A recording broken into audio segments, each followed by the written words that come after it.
Let's go, boys, ladies and gentlemen. So, if you don't get a lot of news, so don't feel bad. Of course, I still have to talk about Charles de Ketelaere. In the previous episode, I spoke about him and how another report that suggests that Hossam Aouar can. Oh my God, I just don't want to. This Arsenal's link with Hossam Aouar has been. It's so overrated, or it's so overspoken, or I don't know. I don't even countless of videos made about Hossam Aouar to Arsenal, so much so that I don't even want to keep him in my thumbnail because you guys are fed up. I know that, so I'm not going to say that about him, anything about him. So let's talk about Smith Rowe. So Smith Rowe says that they're reaping rewards from the extra work that they're putting in Arsenal. So he says Arteta has spoken to us, him and Saka. Arteta has spoken to us and given us so much confidence to stay calm in front of goal.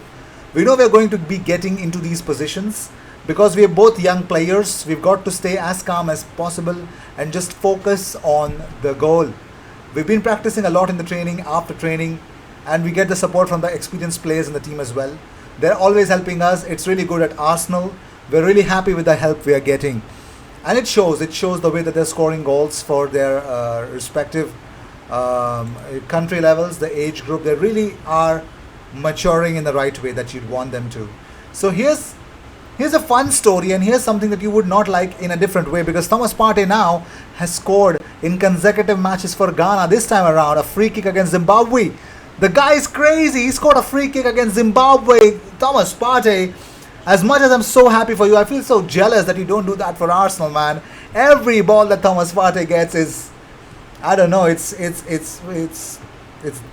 been kicked out from. I don't know. He's kicking the ball, and I don't know. The ball flies straight to Ghana. Maybe that's how high he hits. And how does he do that for the international teams? I don't get it. Maybe. I have a story here. I had this friend of mine. If you make him play in the practice games, he's shit. But suddenly, of course, if you don't play in the practice games, you don't get picked, right? But when he's used as a substitute, oh my God, he's like Cristiano Ronaldo, prime Cristiano. I mean, he's got skills, he's got everything out of nowhere, scores a goal, and you're like, what the hell is wrong with you guys? Maybe it's because he's thinking that the opponents are not that strong enough, Thomas Partey. Maybe I'm playing against farmers. Maybe I'm definitely the biggest fish in this small pond. I gotta score a goal, and boom, he takes the limelight by scoring these kind of free kicks and all, man. I just wish he does that for Arsenal at one point of time as well. But Hector Bellerin spoke to El Desmarque recently, and he said that it is clear that money is something important because it is our job. But I think in football, that love of sport of the club is being lost. For me, after having understood and had that feeling since childhood, there are things that you put first. And talking about he took actually a pay cut to join Real Betis. He was that desperate to leave Arsenal. He says, this past year and a half has made us rethink many things. For me and everyone, it was an effort to carry out the operation, not only from the point of view of money. Those efforts pay off, and I had other priorities when making my decision. And talking about his future after the Betis loan, will he come back to Arsenal? Bellerin says, I don't know. But I've always said, if I didn't want to be here next season, I would not have come from the beginning. There are many things to be decided, but what I want to do is enjoy this season, and I'm here. So, all in all, is actually telling that he doesn't want to go to Arsenal, according to some journalists who have reported this, and they're actually putting up all the headlines that Bellerin doesn't want to come to Arsenal back, and there's a reason why he joined Betis. He wants to stay here, or probably he'd want to look at some different pastures. There's nothing bad to do that, but we've seen what Tomiyasu can do. We don't want Bellerin back, and it's clear how much Tomiyasu brings into the table, if not offensive wise, but at least defensive wise. That makes Tierney more and more potent enough. But to be fair, I think Tierney's potency, we just miss a striker who can head the ball to improve Tierney's potency. Let's see what happens. So talking about more different aspects, Brentford goalkeeper David Raya has been linked with Arsenal and Everton in the recent past, and of course, Arsenal before signing Ramsdale, they were eyeing him, they were eyeing Seny Dieng as well, but they got Ramsdale instead. So he actually spoke to Cadena Ser that he remains fully focused with Bees. He says, I'm happy at the club. I want to have a good season this year. In summer, we will see what happens. My ambitions are great. I would like to play at the top. You always want to play for big clubs. Now, what does he mean? For this season, it clearly means for this season he's not going anywhere. But you never know. David Raya being wanted. I think, to be fair, he is definitely eligible to play for a bigger club. The guy is super talented.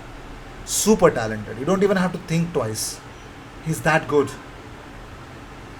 I don't know what people will take from this one, but yes, I think he's a fantastic player that I really admire him. He's fantastic.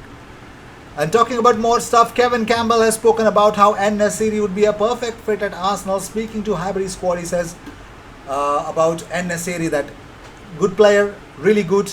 For me, he would definitely come in and carry a threat. I will tell you that much. He will carry a threat top end of the pitch. He has good size, speed, knows where the goal is. He is skillful. You know what's the best part?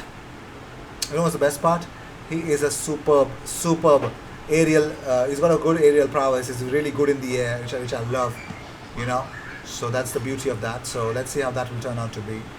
So apparently, Tyson Fury's fight. Well, Tyson Fury could see his next fight to be hosted at Arsenal's Emirates Stadium, according to his promoter Frank Warren. Fury beat Deontay Wilder. I'm not going to talk about that. But Frank Warren spoke to Evening Standard. He says, I spoke to him yesterday and he's flying home today. The main thing for him is to have a bit of time out first, and we don't know exactly what's next. But what's important is that he's in a good place right now after that fight.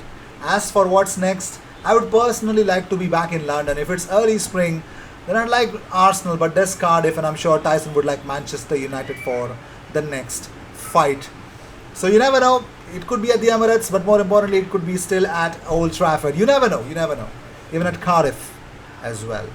So according to Fanatic, Galatasaray manager Faith Terim has demanded Galatasaray to go and sign Mohamed Elneny in the January transfer window. Elneny is in the final 12 months of his current contract. And of course, Galatasaray came towards the end of the summer transfer window, but the price was not that good. So, however, it seems that the Turkish outfit are now determined to complete the signing of the Egyptian international in the near future. They keep coming back, isn't it? They just keep coming back for Mohamed Elneny. That's actually good in a way, man. He's still in demand. Of course, he is. Every footballer is in demand. Yeah, even Balotelli is in demand. Well, 5 clubs tipped to sign Aaron Ramsey. Yep, Newcastle, the 30-year-old has joined Old Lady on a free transfer that did not work out well for him. So, 5 clubs that would be interested to sign him. One is Arsenal, second is Manchester United. That is according to Daily Mail, that they would go back for him.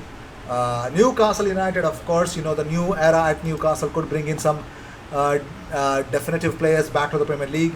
Next is Crystal Palace. They've been linked with him, and so is Everton. But from a report that I've come across is that Everton will not make any more signings since they've made one full purchase and 4 players brought in as well. So 5 players bought in total in the summer. So it will be tough for Everton to buy new players. So I don't know how that works, but yeah, that is one of the reasons why it will be tough to get Aaron Ramsey for Everton, sorry. But moving on, Arsenal are very much interested in Alexander Isak as the replacement for Lacazette.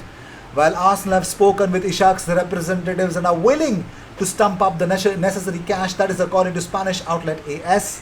They say that it's unclear if the player wants to join the Premier League club or not, because Real Madrid are also interested in signing him. It is claimed. A lot of things are claimed, but if you tell me there's Erling Haaland in one place and then there is Alexander Isak, Real Madrid will not look at Isak at all. You go for Erling Haaland. Why would you go for Isak? But Erling Haaland will come with a lot of headaches. You know Mino Raiola, right? So that is always there. So 95 appearances, 34 goals for Alexander Isak. Let's see. Plus he has 29 senior caps.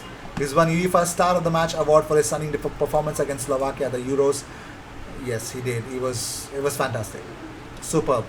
So will Arsenal replace the Frenchman with the Swedish? We don't know. We don't know yet. but that could be the case. But he's young, and most importantly, I think we were linked strongly to him. That's number two. The third big part for Alexander Isak to Arsenal is that he has had enough international caps or international experience to come into the team. Those were the reasons why Tomiyasu was selected as well by Arsenal. So let's see. So I'll see you in the next one. Until then, cheers, and don't forget to subscribe, ladies and gentlemen. Yep, cheers.